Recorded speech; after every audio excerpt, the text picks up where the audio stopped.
Avant toute stratégie, toute discipline, tout mindset, il y a une chose, une seule. Le désir brûlant. Pas une envie, pas un souhait. Un besoin intérieur qui t'empêche de dormir. Un objectif que tu veux tellement, que ne pas l'atteindre n'est même pas envisageable. Napoléon, il ne dit pas « ayez un but ». Il dit « ayez un désir obsessionnel, clair, précis et irrésistible ». Pas de désir égale pas de direction. Si tu ne sais pas exactement ce que tu veux, tu seras à la merci de tout. Des distractions, du doute, des autres. Les gens échouent parce qu'ils n'ont rien de suffisamment fort à poursuivre. Ils se contentent d'espérer, au lieu de décider. Exemple, Thomas Edison. Avant d'inventer l'ampoule, il a échoué plus de 1000 fois. Mais il s'en foutait. Pourquoi ? Parce qu'il n'était pas en train d'essayer. Il était en train de terminer ce qu'il avait déjà décidé. Il n'avait pas besoin d'être motivé. Il avait décidé. Si tu veux une vie plus forte, commence ici. Pas par la lecture, pas par la méditation, pas par l'analyse, mais par une décision claire et brutale. Voici ce que je veux. Voici ce que je suis prêt à faire. Voici ce que je ne tolère plus. Et tu l'écris, noir sur blanc. Exercice pratique. Tu prends une feuille et tu écris au présent ce que tu veux vraiment. Pas flou, pas général. Précis, mesuré, exigeant. Exemple. Je gagne 5 000 € net par mois en 2025 en gérant mon propre business. Je me réveille chaque matin à 5h30 sans exception. Je pèse 75 kilos, j'ai un mental discipliné et je m'entraîne 4 fois par semaine. Et tu relis cette phrase 2 fois par jour. Matin, soir. Pourquoi ? Parce que ce que tu vois et répètes, ton cerveau finit par le croire. Et ce que ton cerveau croit, il le construit. Rappel brutal, tu ne manques pas de temps, tu ne manques pas de talent, tu manques d'intention. Le flou coûte cher. La précision attire la puissance. Un désir faible produit des résultats faibles. Un désir brûlant change toute ta vie. Esprit vainqueur. La foi, ce que tu crois en silence détermine tout. Tu peux avoir un objectif clair. Tu peux avoir un désir intense. Mais si, au fond, tu n'y crois pas, tu vas t'auto-saboter, sans même t'en rendre compte. Napoléon, il l'a dit clairement. La foi, c'est le déclencheur. C'est l'émotion qui donne vie au désir. La foi, ce n'est pas religieux. C'est mental, c'est personnel. C'est la certitude que ce que tu veux, tu peux l'avoir. Et que tu le mérites. Pas demain, pas si tout va bien. Mais maintenant, par principe, voici ce que produit un manque de foi. Tu procrastines. Tu doutes de tout, tout le temps. Tu abandonnes dès que ça devient inconfortable. Tu sabotes les opportunités parce que tu crois ne pas les mériter. Tu dis que tu veux réussir. Mais tu penses, je ne suis pas prêt. Je ne suis pas légitime. Je suis trop en retard. Et ton cerveau obéit. Anecdote, il est le discours silencieux. Napoléon, il répétait ses affirmations à haute voix, 2 fois par jour. Tous les jours. Il disait « Je crois que j'ai la capacité d'atteindre l'objectif que je me suis fixé. Je vais persévérer jusqu'à ce que ce soit fait. » Il ne récitait pas. Il programmait son système nerveux. Pourquoi c'est vital ? Parce que tu ne peux pas construire une vie puissante. Avec une identité intérieure faible, tu ne peux pas réussir. Si tu es en conflit avec toi-même. Exercice pratique. Pendant 21 jours, chaque matin, regarde ton objectif écrit, voire chapitre 1, et dis cette phrase à haute voix. Je mérite ce que je veux. Je suis capable de l'atteindre. Et chaque jour, je me rapproche de ce résultat. Regarde-toi dans le miroir. Répète, même si tu ne le crois pas encore. Pourquoi ? Parce que ton cerveau enregistre par répétition. Rappel stratégique, tu n'agis pas en fonction de ce qui est possible. Tu agis en fonction de ce que tu crois possible pour toi. Et ça change tout. Tu peux avoir la stratégie, mais sans foi, tu n'as pas de moteur. Esprit vainqueur. L'autosuggestion. La méthode pour reprogrammer ton cerveau tous les jours. Tu peux avoir un objectif précis. Tu peux avoir la foi. Mais si tu ne répètes pas volontairement ce que tu veux, ton esprit va répéter ce qu'il connaît déjà. Et ce qu'il connaît, c'est souvent la peur, le doute, le conditionnement des autres et des habitudes toxiques. Napoléon, il appelle ça l'autosuggestion, la répétition volontaire d'un message jusqu'à ce qu'il devienne croyance. Pourquoi c'est non négociable? Tu es programmé par défaut, par ce que tu entends tous les jours, par les réseaux, les infos, ton entourage. Si tu ne prends aucun contrôle, tu vas répéter la vie des autres. L'autosuggestion, c'est ton antidote. C'est le moyen de dire à ton cerveau: je suis aux commandes maintenant. Voici ce que je crois. Voici ce que je construis. Comment ça marche concrètement? Tu écris ton objectif précis, voire chapitre 1. Tu y ajoutes une émotion intense, exemple: sécurité, fierté, liberté. Tu formules ta phrase en affirmatif, au présent. Tu la répètes 2 fois par jour, matin et soir. Et tu y crois? Pas forcément au début. Mais tu t'entraînes à y croire. Comme on s'entraîne à courir, parler ou conduire. Exemple réel, Arnold Schwarzenegger. Quand il avait 15 ans, il répétait tous les jours: je serai le meilleur culturiste du monde. Puis je deviendrai un acteur célèbre. Et je vivrai en Amérique. Tout le monde se moquait. Mais lui, il répétait. Encore, encore. Et il a exécuté exactement ce qu'il avait programmé. Exercice pratique. Prends une feuille. Écris ta phrase d'autosuggestion, comme ceci: je décide de objectif clair. Et chaque jour, je progresse avec détermination et discipline. Lis-la à haute voix, en te tenant droit. Matin, soir. Pendant 30 jours. Tu veux que ton esprit t'obéisse? Commence par lui parler comme un leader. Rappel essentiel. Tu n'as pas besoin d'attendre d'y croire pour commencer. Mais si tu ne commences jamais, tu ne croiras jamais rien de plus fort que ton passé. Répète ce que tu veux, jusqu'à ce que tu deviennes incapable de vivre autre chose. Esprit vainqueur. La connaissance spécialisée. Tu n'as pas besoin de tout savoir, mais de savoir quoi apprendre. Tout le monde te dit d'apprendre, de lire, de t'instruire. Mais personne ne te dit quoi apprendre. Et c'est là que 99% des gens perdent du temps. Napoléon, il est clair. La connaissance générale ne mène pas au pouvoir. Seule la connaissance organisée et spécialisée crée des résultats concrets. La vérité que personne ne t'enseigne. Tu peux avoir une bibliothèque pleine, des diplômes, des certificats. Mais si ce que tu sais n'a aucun lien direct avec ton objectif, ça ne vaut rien. Tu ne dois pas tout apprendre. Tu dois apprendre ce qui te rapproche de ta vision. C'est ça, la connaissance spécialisée. Exemple brutal. Tu veux lancer une marque de vêtements? Lis tout sur le branding, les marges, la logistique, le design, la psychologie du client. Pas besoin d'étudier l'histoire médiévale ou la biologie. Tu veux devenir coach ou entrepreneur? Apprends la persuasion, la vente, la psychologie, la gestion du temps.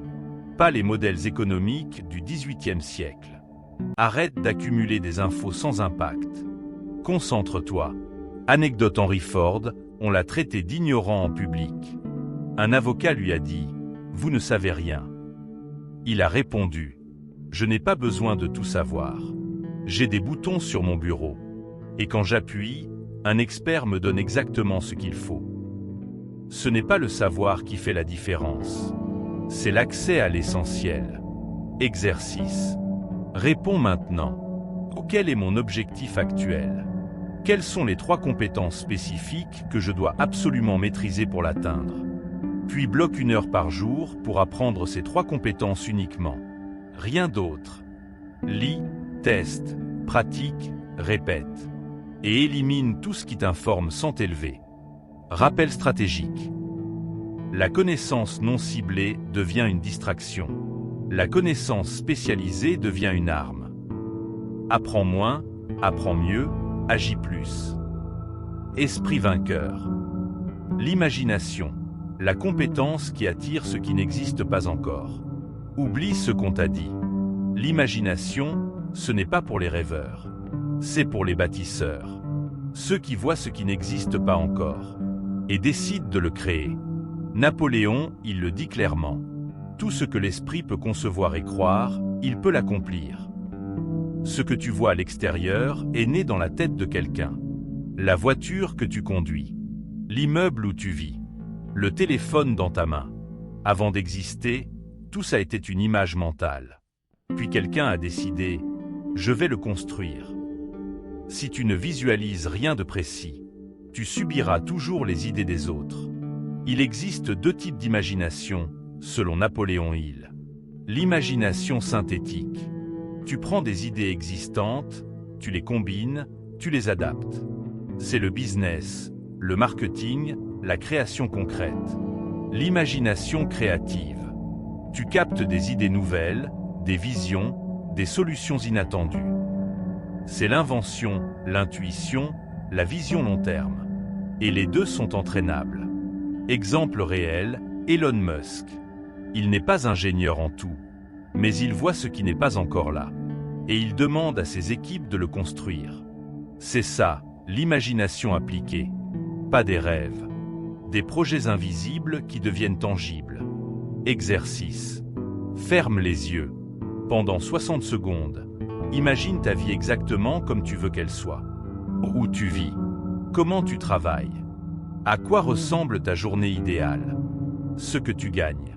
Ce que tu inspires aux autres. Maintenant écris 3 phrases au présent, comme si c'était déjà vrai. Exemple. Je dirige une entreprise qui me passionne. Je suis libre de mes horaires et de mes décisions. Je crée un impact réel avec ce que je fais. Lis ces phrases tous les matins pendant 30 jours. Ton cerveau va commencer à s'aligner avec cette direction. Rappel utile, tu ne crées rien que tu n'as pas vu dans ta tête d'abord. Et si tu refuses d'imaginer, tu seras condamné à exécuter la vision des autres. L'imagination, ce n'est pas échapper à la réalité.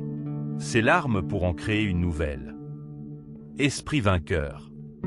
La planification organisée. Un désir sans plan est une illusion. Tu as un objectif. Tu ressens un feu. Tu crois en toi. Très bien. Mais maintenant, où est ton plan? Napoléon, il ne laisse aucun doute. Un désir fort, sans plan précis, n'a aucune valeur. Le problème, ce n'est pas le rêve. C'est l'absence de structure. Tu dis que tu veux changer ta vie. Mais tu ne sais pas ce que tu vas faire demain. Ce que tu dois apprendre cette semaine. Ou qui peut t'aider ce mois-ci. Ce que tu refuses désormais de tolérer. Alors tu stagnes. Pas parce que tu es incapable, mais parce que tu es désorganisé. Ton cerveau a besoin d'un GPS. Imagine partir dans une ville inconnue sans carte, sans adresse, sans trajet. Tu vas tourner en rond, perdre du carburant, t'épuiser. C'est ce que tu fais chaque jour. Quand tu avances sans plan concret. Anecdote, Napoléon Hill et l'interview de Carnegie. Carnegie lui dit « Je vais te révéler les secrets des grands. Mais tu devras y consacrer 20 ans de ta vie, sans être payé. » Il accepte, puis il planifie, étape, rencontre, écriture, diffusion. Pas de magie. De la clarté, du plan, du suivi. Exercice, tu veux construire ta vie? Voici ton plan minimum à remplir aujourd'hui. Objectif précis à 6 mois. 3 compétences à maîtriser pour l'atteindre. Une action quotidienne non négociable, un deadline clair avec rappel hebdomadaire. Écris tout ça sur papier, pas dans ta tête. Sur papier égale prise de contrôle. Rappel essentiel. Ne dis pas « je suis perdu ». Si tu refuses d'écrire un plan simple et clair. Un objectif sans plan. C'est comme vouloir construire une maison sans plan d'architecte. Ce n'est pas ton désir qui te portera. C'est ta capacité à le transformer en calendrier. Esprit vainqueur. Décision. L'arme silencieuse de tous les leaders. Tu veux savoir ce qui distingue les gens qui changent vraiment de ceux qui tournent en rond? Ce n'est pas leur intelligence, ni leur chance, ni leur réseau. C'est leur capacité à décider. Napoléon, il est clair. Les gens qui réussissent prennent des décisions rapidement et changent rarement. Ceux qui échouent prennent du temps à décider et changent tout le temps. L'indécision est une fuite, une façon déguisée d'éviter la responsabilité. Tu veux te lancer? Tu hésites. Tu veux quitter ce job? Tu doutes. Tu veux fixer une routine? Tu repousses. Et chaque fois que tu retardes une décision, tu bloques ton énergie. Pourquoi c'est grave? Parce qu'en réalité, tu décides quand même. Tu décides de rester. Tu décides de ne pas bouger. Tu décides d'obéir à ta peur. Et cette non-décision a un coût. Temps, argent, énergie, confiance. Anecdote, il est les 500 millionnaires. Quand il a étudié 500 des plus grands hommes de son époque, Carnegie, Ford, Edison, il a trouvé un point commun.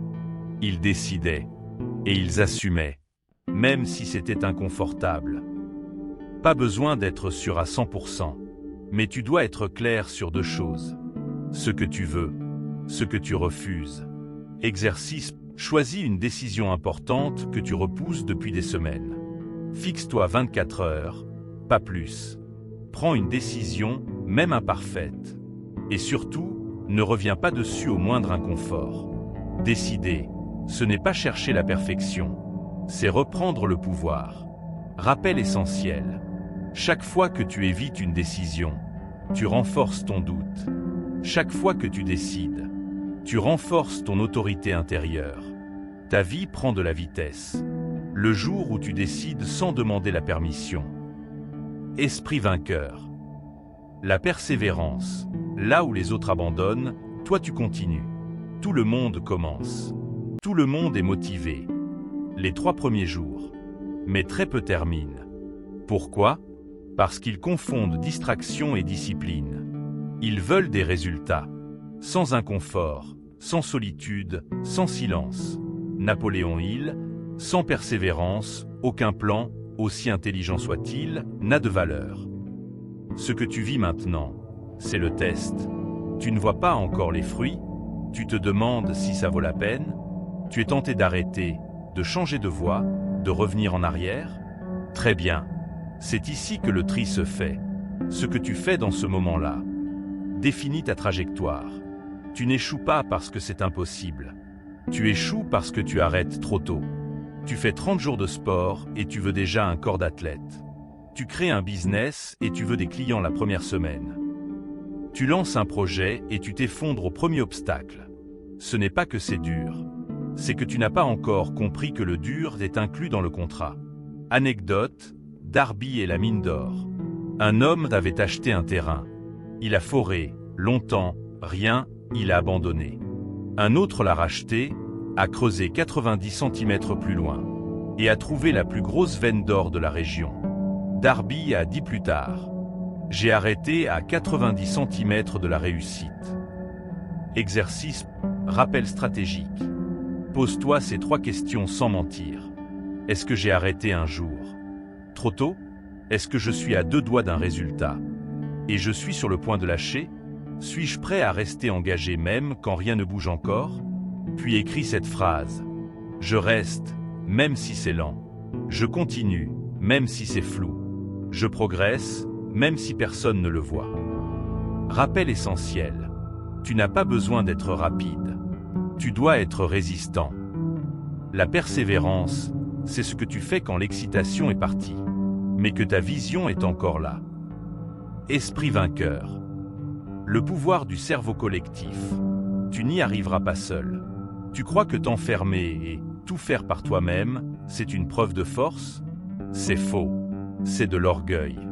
Et c'est ce qui tue 80% des projets. Napoléon Hill. Aucun homme n'a jamais accumulé une grande fortune sans s'entourer d'un groupe de personnes disciplinées, alignées et orientées vers le même but. Ce groupe, il l'appelle le cerveau collectif. Voici ce que ça veut dire concrètement. Tu dois t'entourer de gens qui pensent plus grand que toi, voient ce que tu ne vois pas, te disent la vérité, pas ce que tu veux entendre, te challengent mais te respectent, sont alignés avec la même direction. Ce n'est pas de l'aide, c'est de l'intelligence stratégique. Exemple, Henry Ford. Il ne savait ni dessiner un moteur, ni poser un brevet, mais il savait s'entourer des bons cerveaux. Il avait autour de lui des experts dans chaque domaine, et il les utilisait comme une armée mentale. Toi, tu veux tout faire seul? Tu finiras par t'essouffler dans toutes les directions. Tu ne gagnes pas parce que tu fais tout. Tu gagnes parce que tu construis un réseau qui pense avec toi. Et ce cerveau collectif peut inclure des partenaires, des mentors, des clients exigeants, des amis lucides, des voix audio, conférences, lectures, que tu écoutes chaque jour. Tout ça, c'est du renfort mental. Exercice, liste les 5 personnes que tu fréquentes le plus. Demande-toi, est-ce qu'elles m'élèvent? Est-ce qu'elles m'affaiblissent? Est-ce qu'elles me responsabilisent ou me distraient? Élimine une mauvaise influence et approche une nouvelle personne ou ressource qui peut t'aider à penser plus haut. Le cerveau collectif, ça se construit. Ça ne tombe pas du ciel. Rappel stratégique. Tu n'as pas besoin d'avoir tous les talents. Tu as besoin de t'entourer de ceux qui complètent les tiens. Tu peux aller vite seul. Mais si tu veux aller loin, pense, avance et décide avec une équipe mentale de haut niveau. Esprit vainqueur. Le mystère du sexe transmué. Canaliser ton énergie brute pour l'utiliser en puissance créative. Ce chapitre va déranger certains, mais il est incontournable. Tu veux changer ta vie? Tu veux plus d'énergie, plus de feu, plus d'intensité? Alors écoute bien. Ton énergie sexuelle est un levier. Napoléon, il l'appelle la transmutation sexuelle. C'est l'art de rediriger ton énergie la plus puissante vers ta création, ta discipline, tes résultats. Ce que ça veut dire, concrètement, l'énergie sexuelle, c'est de la tension, de la pulsion brute, de l'obsession, de la vitalité. Tu peux la gaspiller dans des plaisirs instantanés, des scrolls, des dépendances, des fantasmes. Ou tu peux la canaliser dans ton travail, ton entraînement, ta concentration, ton charisme, ton leadership. C'est un choix. Et voici la vérité. Ceux qui maîtrisent leur sexualité maîtrisent leur direction. Ceux qui se dispersent s'épuisent. Il a étudié les plus grands leaders. Ils étaient passionnés, intenses, brûlants. Mais ils savaient transformer cette énergie en vision. Exemple, Nikola Tesla. Tesla était célibataire. Pas parce qu'il était froid, mais parce qu'il canalisait toute son énergie dans son invention. Il disait « Je n'ai pas le luxe de la distraction, mon feu est dirigé. » Ce n'est pas une question de morale, c'est une question de puissance. Plus tu apprends à contenir, plus tu génères de la clarté, de la présence, de l'intensité. Tu deviens magnétique, créatif, lucide, dangereux pour la médiocrité. Exercice. Pendant 7 jours. Supprime toute forme de stimulation sexuelle inutile, réseau, contenu inutile, fantasmes mentaux. Observe ton énergie monter et redirigez-la volontairement vers une création, une session de travail, une séance de sport, une idée à exécuter. Ce n'est pas facile, mais c'est explosif quand tu le maîtrises. Rappel puissant, tu n'as pas besoin de renoncer à ta sexualité. Tu dois la gouverner. Sinon, c'est elle qui gouverne ta vie, et souvent, ta destruction. Ta pulsion est une flamme. Elle peut te consumer, ou éclairer ton ascension. Esprit vainqueur. Le subconscient, la machine cachée qui exécute tout ce que tu programmes. Tu veux comprendre pourquoi tu répètes les mêmes erreurs? Pourquoi tu procrastines alors que tu sais quoi faire? Pourquoi tu paniques, tu t'auto-sabotes ou tu abandonnes, même quand tout semble bien parti? C'est simple. Ton subconscient n'a pas reçu la bonne mission. Napoléon Hill, le subconscient est comme le sol fertile. Il accepte tout ce qu'on lui plante. Et il fait pousser exactement ce que tu y as semé, en bien ou en mal. Ce que c'est, concrètement, ton subconscient, c'est le pilote automatique. Tu ne réfléchis pas pour respirer, conduire, marcher. Tu ne réfléchis pas non plus pour douter, te saboter, paniquer. C'est devenu automatique. Et si tu n'en prends pas le contrôle, il va continuer à exécuter des instructions que tu n'as même pas choisies. Exemple réel, Michael Jordan. Jordan ne s'entraînait pas pour être prêt. Il répétait jusqu'à ce que son corps et son esprit réagissent sans réfléchir. Panique égale, il restait concentré. Pression égale, il élevait son niveau. Pourquoi ? Parce que son subconscient était programmé pour répondre avec puissance. Comment le reprogrammer ? Par la répétition. Tu dois nourrir ton subconscient avec des messages clairs, positifs, visuels, puissants. Pas une fois, tous les jours. Et surtout, en état de calme, matin ou soir. En associant des émotions fortes, colère, fierté, gratitude, feu. Ou en visualisant les résultats comme si c'était déjà fait. Exercice. Écris une affirmation personnelle positive, précise et forte, comme « Je suis discipliné, je suis concentré, je mérite ce que je construis ». Répète-la à voix haute matin et soir. Ferme les yeux et visualise-toi en train d'agir comme cette version-là. Fais-le pendant 21 jours sans interruption. Tu ne verras pas un miracle en 2 jours. Mais ton subconscient commencera à modifier ta réaction naturelle. Rappel fondamental, tu n'agis pas selon ta logique. Tu agis selon ce que ton subconscient croit être la norme. Ce que tu dis à voix haute, ce que tu répètes, ce que tu ressens profondément, devient ta programmation invisible. Et cette programmation, c'est elle qui dicte ton futur. Esprit vainqueur. Le cerveau, l'antenne qui capte, influence et transforme ton environnement. Ton cerveau n'est pas juste un centre de réflexion. C'est une machine de transmission. Tu ne fais pas que penser. Tu émets des fréquences. Et tu en captes aussi. Napoléon Hill. Le cerveau humain fonctionne comme un émetteur-récepteur, il envoie des vibrations mentales. Et il capte celles des autres. Autrement dit, ce que tu penses influence ton environnement. Et ce que tu autorises autour de toi influence ce que tu penses. Ce n'est pas de la magie, c'est de la science. Tu entres dans une pièce, tu sens une tension, ce n'est pas un hasard. Tu passes 30 minutes avec une personne négative, tu en sors vidé. Tu écoutes un discours puissant, tu te sens rechargé. Ton cerveau a absorbé les ondes mentales. Les pensées ont une vibration, et ton cerveau les traite même sans que tu t'en rendes compte. Pourquoi c'est vital ? Parce que si tu ne contrôles pas ce que tu captes, tu vas penser avec l'état d'esprit des autres. Et très souvent, ces autres ont peur, sont limités, pensent petit, agissent par survie. Tu ne peux pas bâtir une vie exceptionnelle avec des pensées qui ne t'appartiennent même pas. Exemple concret, les masterminds. Les entrepreneurs à succès paient des milliers d'euros pour être dans des groupes de réflexion. Brain Trust, cercle stratégique. Pourquoi ? Parce qu'ils savent qu'en étant exposés à certaines fréquences mentales, leur cerveau capte des idées qu'ils n'auraient jamais eues seuls.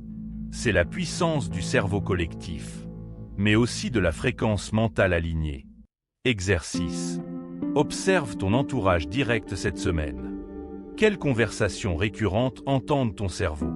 Quelles émotions sont diffusées autour de toi chaque jour ? Qui influence ta fréquence mentale sans ton autorisation ? Pose ces actions. Évite une source de brouillard mental, personnes négatives, contenu inutile, commentaires toxiques. Expose-toi 30 minutes par jour à du contenu qui te reprogramme vers le haut.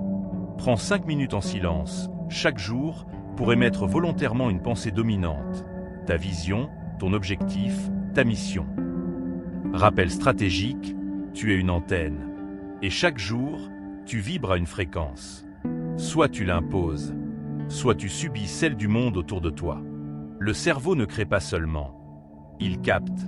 Et ce que tu captes, tu le deviens. Esprit vainqueur. Le 6e scène. Ce moment où tout s'aligne et tu sais exactement quoi faire. Tu as déjà eu cette sensation. Tu ne savais pas pourquoi, mais tu sentais ce qu'il fallait faire. Tu as suivi un instinct, un ressenti, et tu as pris la bonne décision. Ce n'était pas une coïncidence. C'était ton 6e sens. Napoléon Hill.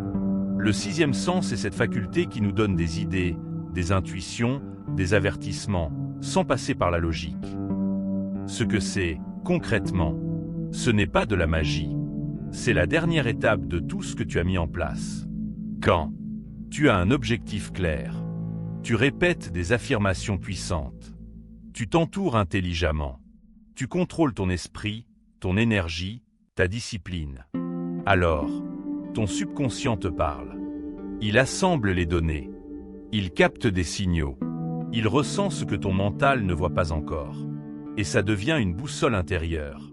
Le sixième sens ne s'active pas dans le bruit. Il se manifeste dans le silence. La clarté, la solitude, l'attention au moment présent, tu dois apprendre à écouter ce qui ne fait pas de bruit. Exemple, Steve Jobs. Jobs disait, tu ne peux pas connecter les points en regardant vers l'avant. Tu les connectes en regardant en arrière, avec confiance dans l'intuition. Sa vision d'Apple ne sortait pas d'un business plan. Elle venait de l'alignement intérieur, du sixième sens. Exercice. Pendant 7 jours, réserve chaque matin 5 minutes de silence. Pas de téléphone, pas de bruit. Juste toi, ton souffle et une question. Qu'est-ce que je ressens que je dois faire aujourd'hui, même si ce n'est pas rationnel? Écoute, note, exécute, même à petite échelle. Tu vas commencer à remarquer des idées venues de nulle part. Ce ne sont pas des hasards. Ce sont des récompenses mentales. Rappel final. Le sixième sens, c'est la réponse de l'univers à une personne alignée. Pas une personne parfaite, mais une personne qui a clarifié sa vision, discipliné ses pensées, filtré son environnement et persévéré jusqu'au bout. Le sixième sens est silencieux, mais quand il se déclenche, il peut changer le cours de ta vie en une seule décision. Esprit vainqueur. En conclusion, tu as les lois. Maintenant, c'est à toi de décider ce que tu construis. Tu viens de traverser les 13 lois du succès. Pas des théories, des principes éprouvés, utilisés par les plus grands, appliqués par ceux qui refusent d'abandonner. Tu sais maintenant ce qu'il faut. Un désir clair, une foi solide, une discipline quotidienne, une direction précise, et surtout, un engagement total. Mais retiens une chose, la connaissance ne vaut rien sans application. Ce n'est pas ce que tu sais qui change ta vie. C'est ce que tu répètes, ce que tu exécutes, ce que tu décides quand personne ne regarde. Esprit vainqueur. Ce que tu dois faire maintenant. Reprends une seule loi qui t'a marqué. Crée une routine autour de cette loi pour les 30 prochains jours. Écris-la, vis-la, applique-la, sans négociation. Parce qu'il ne s'agit pas de te motiver. Il s'agit de devenir la version de toi qui ne recule plus. Si cette série t'a secoué, transformé ou remis sur le bon chemin, like la vidéo, partage-la et surtout abonne-toi à Esprit Vainqueur. Ce n'est pas une chaîne de motivation, c'est un centre d'entraînement mental. Chaque semaine, tu recevras des vidéos longues, utiles, applicables, pour t'élever mentalement, structurer ta réussite et devenir impossible à stopper. Active la cloche maintenant, parce qu'on ne construit pas une vie forte avec des distractions faibles. Le succès n'est pas réservé, il est structuré. Et si tu suis les bonnes lois, tu crées une vie qui ne te trahit plus. Bienvenue dans l'élite silencieuse. Bienvenue dans Esprit Vainqueur.